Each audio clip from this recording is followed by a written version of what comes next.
RCR, la red que comunica y une al Perú.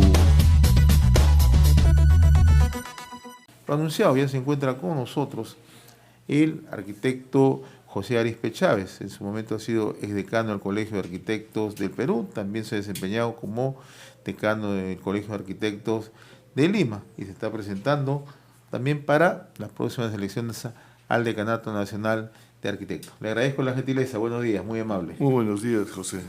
Hay una serie de temas que están vinculados justamente a su especialidad, ¿no? Uno de ellos, sin lugar a dudas, que está en la agenda pendiente en nuestro país, es el tema de la reconstrucción, ¿no?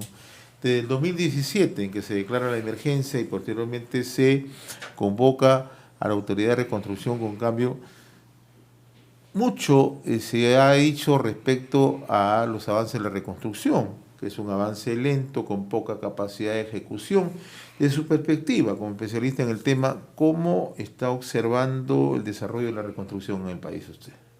Sí, creo que la principal traba en el desarrollo es el tema de los procesos. Los arquitectos, ingenieros y en general todos los funcionarios públicos tienen mucho temor de firmar por este tema de los sistemas de control, lo que se viene después, que son las investigaciones, y por toda esta bulla que existe sobre la corrupción en el país.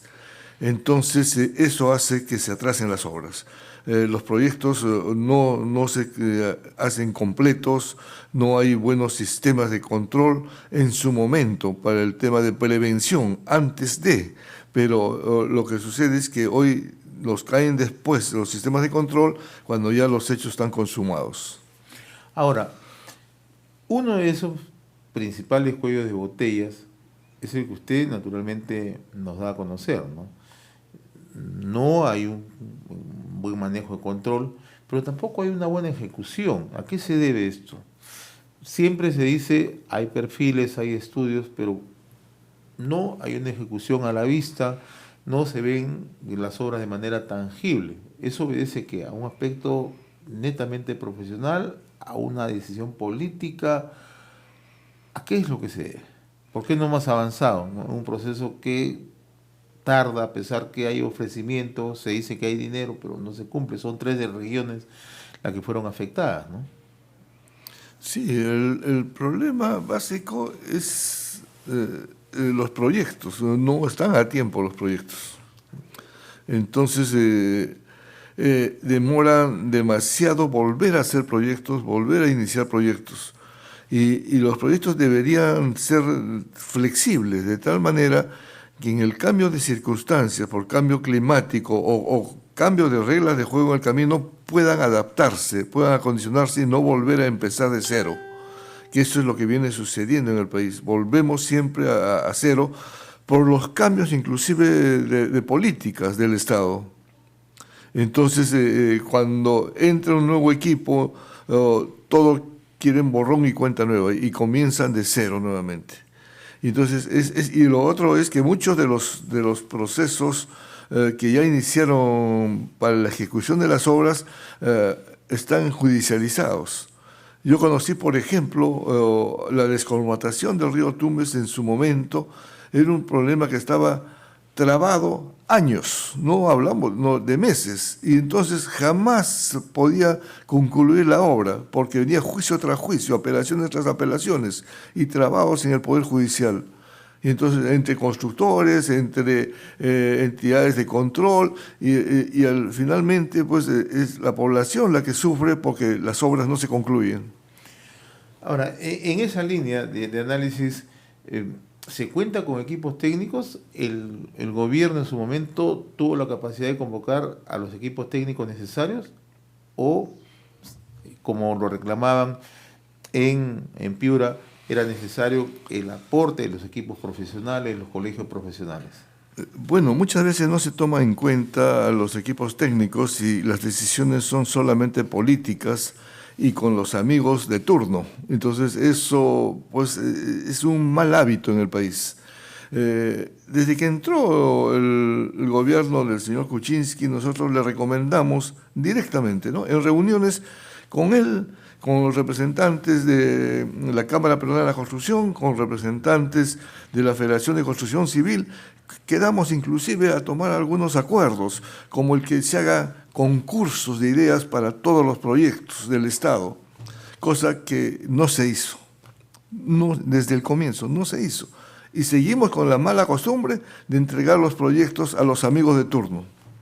Entonces esto genera pues nuevamente controversias, genera trabas en todos los procesos, incumplimientos, fugas. Muchos personajes están fugados del país, muchos están encarcelados y en conclusión las obras están paralizadas. Y esa es una triste realidad, ¿no? También tenemos conocimiento que usted en su momento planteó una propuesta, ¿no?, sobre una ley de ordenamiento territorial y la ley de suelos, ¿no? Y esto tiene importancia, ¿por qué? Porque le permitiría, desde su punto de vista, darle seguridad jurídica al país y generar confianza a los inversionistas, ¿no? ¿Cuáles serían, de una u otra manera, o en estos momentos, cómo es que podría aplicarse este proyecto de ley y qué tanto serviría para el desarrollo del país? Es fundamental. Un país necesita tener las reglas de juego claras. ¿Ya? Entonces ahí los inversionistas van a venir, o sea, no necesitamos llamarlos. Uno sabe que acá 2 más 2 son 4 y punto, y ese va a ser el resultado final, y yo vengo y apuesto por esto. Pero no solamente estamos hablando a los inversionistas foráneos, sino al inversionista, digamos, que camina en la calle, que ahorra día a día, sol a sol, para invertir para el futuro de su familia y la estabilidad de su familia. Entonces, ese inversionista va a apostar por el país, por el desarrollo de su país, porque va a encontrarse seguro, sabe que su inversión va a redituar, va a tener utilidad y no va a ser desperdiciada o no se va a perder en la corrupción. Cuando hablamos de ley de suelos, ¿a qué nos referimos exactamente? Bueno, es el uso de los suelos. Nosotros sabemos, por ejemplo, le digo, Costa Verde, ¿podemos o no podemos construir? ¿Y qué debemos construir y qué no debemos construir? Entonces, si las zonificaciones y los usos que uno va a darle al suelo o clasifiquen el país están claros, entonces, digamos, hay un orden planificado hacia el futuro, porque si no estamos en desorden. No tenemos, digamos, un plan para Lima, por ejemplo, ¿no? Adolecemos de un plan de desarrollo. La señora Susana en su momento intentó hacer algo que fue bueno en el sentido de que juntó mucha información desperdigada en todos los ministerios. Se concentró esa información para estructurar un plan para el desarrollo de Lima. Pensamos en el 2035, en ese entonces, como una fecha ícono, digamos, de nuestro aniversario. Y finalmente esto fue deshecho por el siguiente alcalde, no lo tomó en cuenta, y el actual alcalde, bueno, ha venido con la novedad de hacer un plan al 2040. Bueno, me imagino porque ya se pasaron 5 años que no se hizo absolutamente nada. Pero este plan también nos damos cuenta que no tiene financiación, no tiene presupuesto, entonces solamente se ha nombrado una comisión consultiva para el desarrollo de Lima. Entonces, mientras no haya presupuesto, mientras no haya un órgano ejecutor de ese plan, esto no va a caminar, simplemente va a terminar siendo un sueño.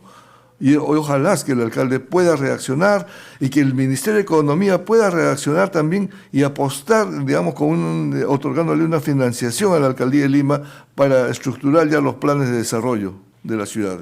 Ahora, si en Lima este es un problema, en las provincias es mucho mayor, ¿no? Porque hemos visto, por ejemplo, cuando se han registrado, conversábamos hace unos instantes sobre el tema de la reconstrucción, lo que ocurrió en Piura, en Tumbes, en La Libertad o en Ancash, o en propio Cajamarca, donde se construyen en áreas totalmente inseguras, de alto riesgo para la población, no hay ordenamiento territorial. Por eso mi pregunta era, ¿una ley nos permitiría alcanzar un orden prefijado, nos alcanzaría generar niveles de confianza en hacer inversiones, no solamente en el ámbito urbanístico o en el ámbito de vivienda, sino también en el ámbito de desarrollo industrial, desarrollo corporativo? Definitivamente, ¿no? Entonces, si uno tiene la regla de juego clara, apuesta por el país, apuesta por el desarrollo, invierte en industria e invierte en el desarrollo nacional. Ahora, ¿qué es lo que falta para hacer efectiva esa norma? ¿Decisión política? Bueno, es decisión política y que nuestros congresistas también ya no se preocupen pues de estar cerrando el paso a los gobiernos de turno y que creen las reglas que les permitan a los ejecutivos actuar, las reglas claras. Entonces, creo que ahí podríamos ir sumando. El Congreso tiene la obligación de hacer esta ley de ordenamiento territorial. Es su obligación, es un deber nacional para ver el futuro del país. Ahora, ¿cómo es que se maneja, usted que viaja bastante, cómo es que se maneja en las provincias, ¿no? Cuando no existen normas, reglas que establezcan que en tal o cual lugar se pueden hacer trabajos urbanísticos, trabajos de expansión? ¿Cómo se trabaja? Bueno, esto se parte de una planificación de la zona, un estudio primero de la zona. Hay potencialidades en cada zona, no solamente las potencialidades de las riquezas de sus suelos, sino también culturales. La suma de todo esto permite hacer una estructura pensando en el futuro, haciendo lo que llamamos la planificación del desarrollo regional en este caso. Por ejemplo, si una zona es una zona potencialmente minera, hay que estructurar los planes para el desarrollo de la minería, pero para que esta no solamente sirva para el desarrollo del país y llegue a las arcas del Ministerio de Economía, sino que esto se pueda medir en el desarrollo propio de la zona y la calidad de vida de los ciudadanos donde se hace la producción. El desarrollo sostenible. Ese es el desarrollo sostenible, cosa que no se ha venido haciendo. Ha habido muchos ofrecimientos, inclusive de las compañías mineras, pero que no han sido medibles, tangibles por la población, no lo han sentido, no han hecho suyo. Porque si no, yo creo que sí aprobarían todos los proyectos de inversión minera y pasarían, digamos, en lugar de cerrar el paso, pasarían a ser actores, digamos, potencialmente en el desarrollo de sus familias. Y estamos dialogando con el arquitecto José Arizpe Chávez. En su momento ha sido decano del Colegio de Arquitectos del Perú, también se ha desempeñado como decano del Colegio de Arquitectos de Lima y está postulando justamente al decanato de la Orden próximamente. Volvemos un poco al tema de la seguridad. Y en Lima se ha presentado un tema con los acantilados. Usted lo decía hace unos momentos, ¿no? Hace 2 semanas usted pedía la declaratoria de los acantilados en la Costa Verde, ¿no?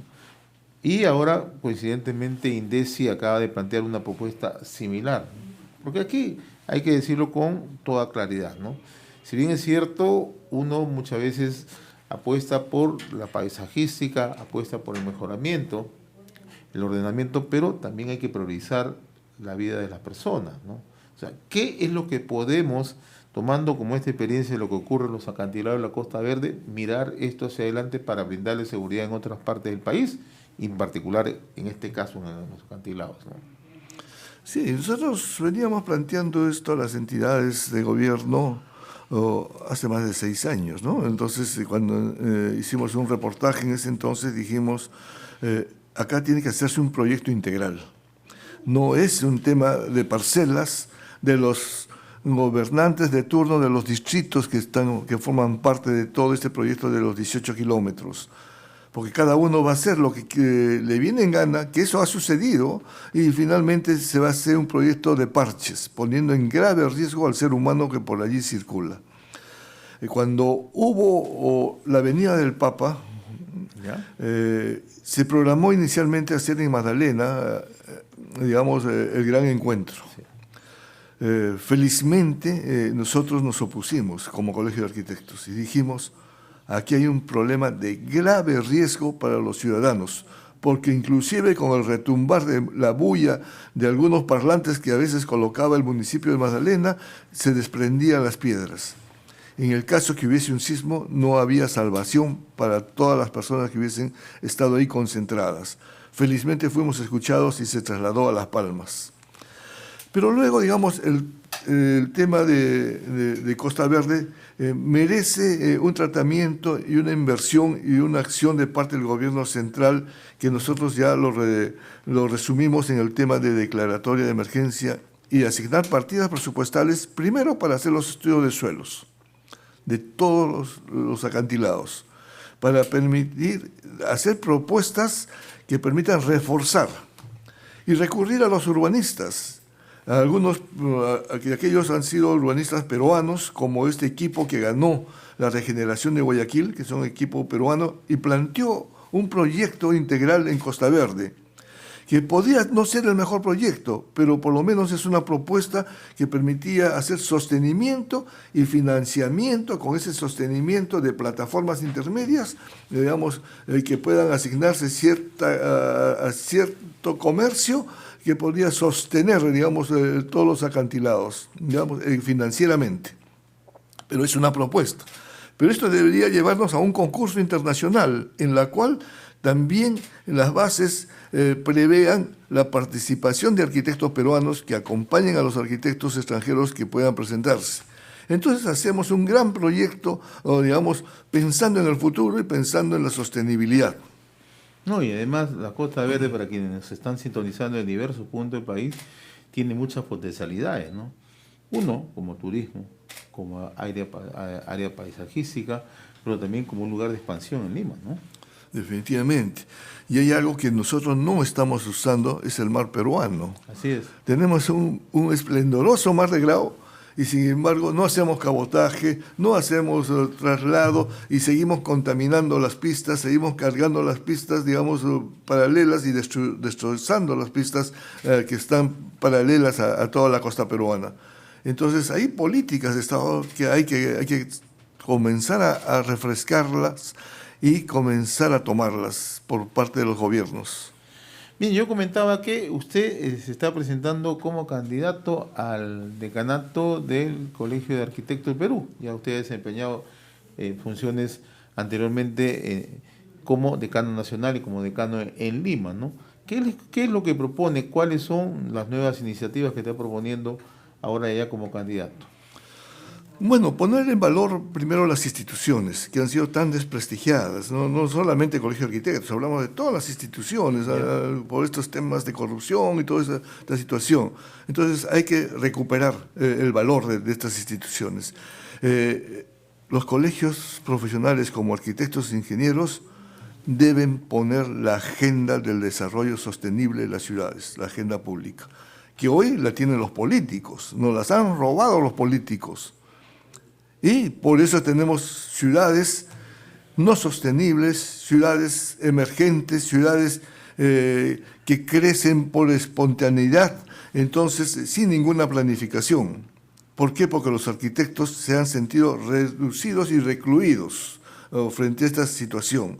Entonces creo que es el momento, ya frente a esta situación de crisis, que los profesionales tienen que tomar la dirección del país. Y es que las propuestas técnicas se han visto reducidas por las ofertas políticas, ¿no? Definitivamente, sí. Eso, bueno, es un fenómeno pues internacional y que lamentablemente aquí en el Perú sigue sucediendo. Está viajando bastante por el Perú.